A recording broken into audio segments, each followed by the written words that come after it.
پیارے نبی صلی اللہ تعالی علیہ وسلم اپنی تمام بیویوں سے محبت کرتے تھے، ذرہ برابر ان کو کوئی تکلیف نہ ہو اس کا ہمیشہ خیال رکھتے تھے۔ پیارے نبی صلی اللہ تعالی علیہ وسلم کی بیویوں میں سے بی بی ان کا نام سلمہ رضی اللہ تعالی عنہا ہے۔ ان کا اصل نام ہند ہے اور کنیت سلمہ ہے، مگر سلمہ رضی اللہ تعالی عنہا اپنی کنیت کے ساتھ ہی زیادہ مشہور ہیں۔ آپ کے والد کا نام حذیفہ ہے اور بعض مورخین کے نزدیک سہل ہے، مگر اس پر تمام مورخین کا اتفاق ہے کہ ان کی والدہ کا نام عاتقہ بنت عامر ہے۔ حضرت سلمہ رضی اللہ تعالی عنہا کا نکاح سب سے پہلے حضرت ابو سلمہ عبداللہ بن عبد الاسد رضی اللہ تعالی عنہ سے ہوا تھا، جو پیارے نبی صلی اللہ تعالی علیہ وسلم کے رضائی بھائی تھے۔ حضرت ابو سلمہ رضی اللہ تعالی عنہ اور حضرت سلمہ رضی اللہ تعالی عنہ یہ دونوں اعلان نبوت کے بعد جلد ہی مذہب اسلام میں داخل ہو گئے تھے، اور سب سے پہلے ان دونوں نے حبشہ کے جانب ہجرت کی تھی۔ پھر یہ دونوں حبشہ سے مکہ مکرمہ آ گئے اور مدینہ شریف کی طرف ہجرت کا ارادہ کیا، اور جب حضرت ابو سلمہ رضی اللہ تعالی عنہ نے اونٹ پر کجاوا باندھا اور حضرت بی بی سلمہ اور اپنے فرزند سلمہ کو کجاوا میں سوار کر دیا، لیکن جب اونٹ کی نکیل پکڑ کر حضرت ابو سلمہ روانہ ہوئے تو حضرت سلمہ رضی اللہ تعالی عنہا کے میکے والوں نے ان کو مدینہ شریف کی طرف ہجرت کرنے سے روکا۔ سلمہ رضی اللہ تعالی عنہا جس قبیلے میں رہتی تھی، اس قبیلہ کا نام بنو مغیرہ تھا۔ یہ قبیلہ والے کہنے لگے کہ ہم اپنے خاندان کی اس لڑکی کو ہرگز مدینہ شریف جانے نہیں دیں گے، اور زبردستی حضرت ابو سلمہ اور حضرت سلمہ اونٹ سے اتار لیا گیا۔ یہ دیکھ کر حضرت ابو سلمہ رضی اللہ تعالی عنہ کے خاندانی لوگوں کو بھی طیش آ گیا، وہ لوگ بھی غصے میں آ گئے، اور ان لوگوں نے غضبناک ہو کر کہا کہ تم لوگ سلمہ کو محض اس بنا پر روکتے ہو کہ یہ تمہارے خاندان کی لڑکی ہے، تو ہم اس کے بچے سلمہ کو ہرگز تمہارے پاس نہیں رہنے دیں گے، اس لیے یہ بچہ ہمارے خاندان کا ایک فرد ہے۔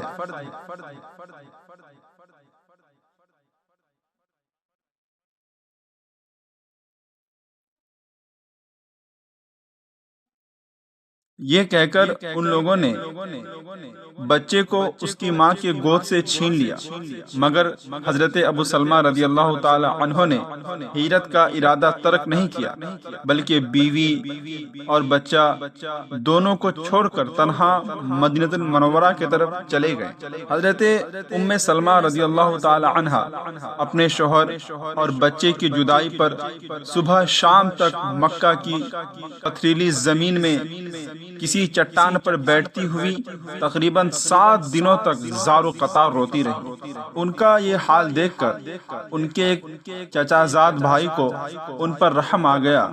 اس نے بنو مغیرہ کو سمجھا بجھا کر یہ کہا کہ آخر اس عورت کا کیا قصور ہے؟ تم لوگ نے ان کے شوہر کو، ان کے بچے کو کیوں جدا کیا؟ تم لوگ کیوں نہیں اجازت دیتے کہ یہ اپنے شوہر کے پاس چلے جائے، یہ اپنے بچے کے پاس چلے جائے؟ جب آپ کے چچا زاد بھائی نے یہ بات ان قبیلے والوں کو کہی تو ان قبیلے والے اس بات پر رضامند ہو گئے۔ ان قبیلے والوں نے کہا کہ ٹھیک ہے، سلمہ مدینہ چلی جائے گی۔ پھر حضرت ابو سلمہ کے خاندان والے بنو عبد الاسد نے بھی بچے کو حضرت سلمہ کے سپرد سپرد کر دیا، اور حضرت ام سلمہ رضی اللہ تعالی عنہا اپنے بچے کو گود میں لے کر اونٹ پر سوار ہو گئیں اور اکیلی ہی مدینہ شریف کے جانب چل پڑی۔ لیکن جب حضرت ام سلمہ رضی اللہ تعالی عنہا مقام تنعیم میں پہنچی تو عثمان بن طلحہ سے ملاقات ہوئی۔ حضرت عثمان بن طلحہ یہ مکۃ المکرمہ کا جانا مانا ایک شخص تھا، ایک نہایت ہی شریف انسان تھا۔ اس نے حضرت ام سلمہ رضی اللہ تعالی عنہا سے پوچھا کہ آپ کہاں کا ارادہ بنا رہی ہیں، آپ کہاں جا رہی ہیں؟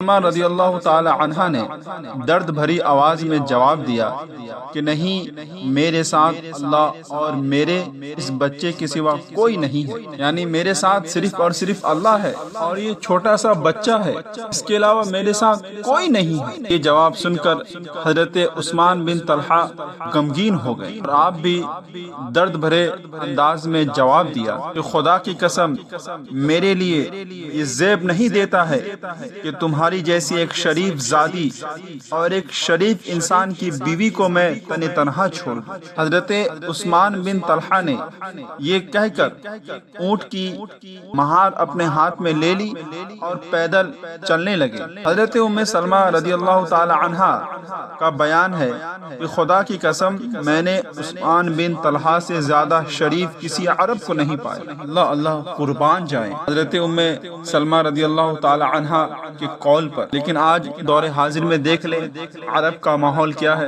آج تو عرب میں سب سے زیادہ عیاشی پائی جاتی ہے۔ عرب ایک ایسی جگہ بنا دی گئی ہے جہاں لوگ جاتے ہیں عیاشیاں کرتے ہیں، لوگ جاتے ہیں وہاں زنا کرتے ہیں، لوگ جاتے ہیں وہاں جا کر اپنی دنیا کو تباہ کر دیتے ہیں۔ دین تو ان کا تباہ ہو ہی جاتا ہے، اسی لیے کہ جب کوئی بندہ گناہ کا ارادہ کرتا ہے، وہ بندہ اگر اپنے ارادے سے پیچھے نہیں ہٹتا ہے تو وہ بندہ دین سے دور ہونے لگتا ہے، اور جب کوئی بندہ دین سے دور ہو جاتا ہے وہ کمزور ہو جاتا ہے، اور جب کوئی بندہ کمزور ہو جاتا ہے تو بندہ کافر، مشرک، یہودی، نصارہ بن جاتا ہے۔ اسی لیے ہر انسان کے لیے ضروری ہے مذہب اسلام کو مضبوطی کے ساتھ پکڑے رہے، کبھی اس کو چھوڑے نہیں، مذہب اسلام کے ہر ایک پیغام کو لوگوں تک پہنچائے اور خود بھی اس پر عمل کرنے کی کوشش کرے۔ حضرت ام سلمہ رضی اللہ تعالی عنہا بیان فرماتی ہیں کہ جب ہم کسی منزل پر اترتے تھے تو وہ الگ کسی درخت سے نیچے لیٹ جایا کرتے تھے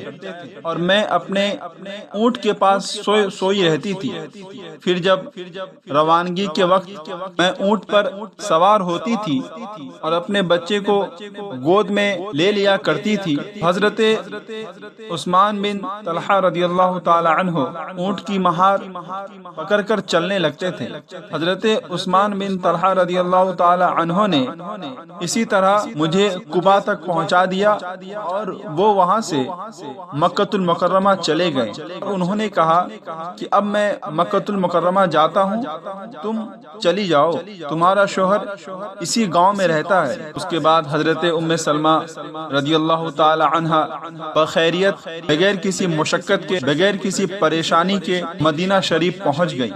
حضرت ام سلمہ رضی اللہ تعالی عنہا اور آپ کے شوہر حضرت ابو سلمہ رضی اللہ تعالی عنہ مدینہ شریف میں رہنے لگے، مگر 4 ہجری میں حضرت ام سلمہ رضی اللہ تعالی عنہا کے شوہر کا انتقال ہو گیا۔ اس وقت ام سلمہ رضی اللہ تعالی عنہا کے پاس چند بچے بھی تھے، لیکن قربان جائیے پیارے نبی صلی اللہ تعالی علیہ وسلم پر، قربان جائیے آمنہ کے لال پر، قربان جائیے دونوں جہان کے مختار پر۔ تمام چیزوں کے باوجود بھی پیارے نبی صلی اللہ تعالی علیہ وسلم نے ام سلمہ رضی اللہ تعالی عنہا سے نکاح فرما لیا، اور ام سلمہ رضی اللہ تعالی عنہا نبی پاک صلی اللہ تعالی علیہ وسلم کے ساتھ رہنے لگی۔ آپ کا لقب ام المؤمنین کے معزز لقب سے سرفراز ہو گئی۔ حضرت ام سلمہ رضی اللہ تعالی عنہا حسن و جمال کے ساتھ ساتھ عقل و فہم و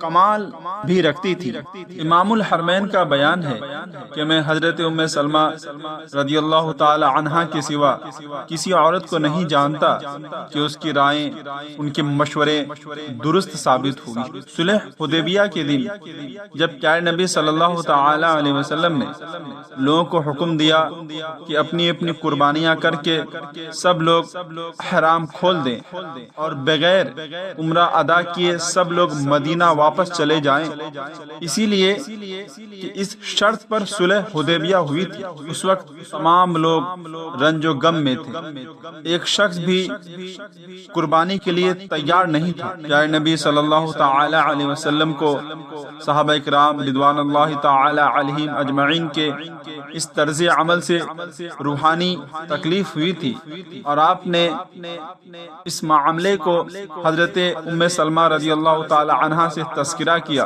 حضرت ام سلمہ رضی اللہ تعالی عنہا نے عرض کیا کہ اے اللہ کے پیارے حبیب صلی اللہ تعالی علیہ وسلم، آپ کسی سے کچھ بھی نہ فرمائیں اور خود اپنی قربانی ذبح کر کے اپنا احرام اتار دیں۔ پیارے نبی صلی اللہ تعالی علیہ وسلم نے ایسا ہی کیا۔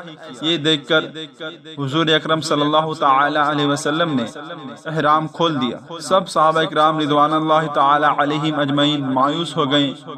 پیارے نبی صلی اللہ تعالی علیہ وسلم جس چیز پر صلح حدیبیہ ہوئی تھی آپ نے اس چیز کو قائم رکھا۔ پھر دھیرے دھیرے تمام صحابہ کرام رضوان اللہ تعالی علیہم اجمعین نے بھی اپنی اپنی قربانیاں کر کے احرام اتار دیا اور سب لوگ مدینہ شریف واپس چلے گئے۔ حضرت ام سلمہ رضی اللہ تعالی عنہا حسن و جمال، عقل و فہم کے ساتھ ساتھ فقہ و حدیث میں بھی مہارت تامہ حاصل رکھا کرتی تھی۔ حضرت ام سلمہ رضی اللہ تعالی عنہا نے 378 حدیثیں انہوں نے نبی پاک صلی اللہ تعالی علیہ وسلم سے روایت کی ہے، اور بہت سے صحابہ و تابعین حدیث میں ان کے شاگرد ہیں۔ حضرت ام سلمہ رضی اللہ تعالی عنہ حضرت ام سلمہ رضی اللہ تعالی عنہ کے شاگردوں میں حضرت عبداللہ بن عباس اور حضرت عائشہ رضی اللہ تعالی عنہ بھی شامل ہیں۔ مدینہ شریف میں حضرت ام سلمہ رضی اللہ تعالی عنہ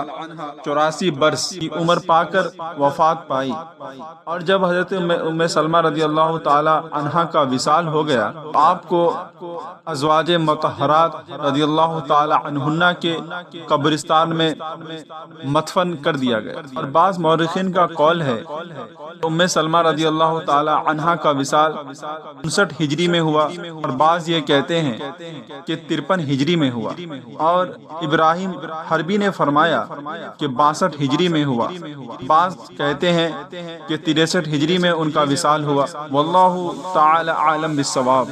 پیارے نبی صلی اللہ تعالی علیہ وسلم کی جتنی بھی بیویاں ہیں، ہر بیویاں کسی نہ کسی فن میں مہارت تامہ رکھتی تھی، اور حسن و جمال کے ساتھ ساتھ ان کے اندر سمجھداری بھی پائی جاتی تھی۔ نبی پاک صلی اللہ تعالی علیہ وسلم اپنی بیویوں سے مشورہ بھی لیا کرتے تھے، اور اپنی بیویوں کی تعظیم و تکریم بھی کیا کرتے تھے۔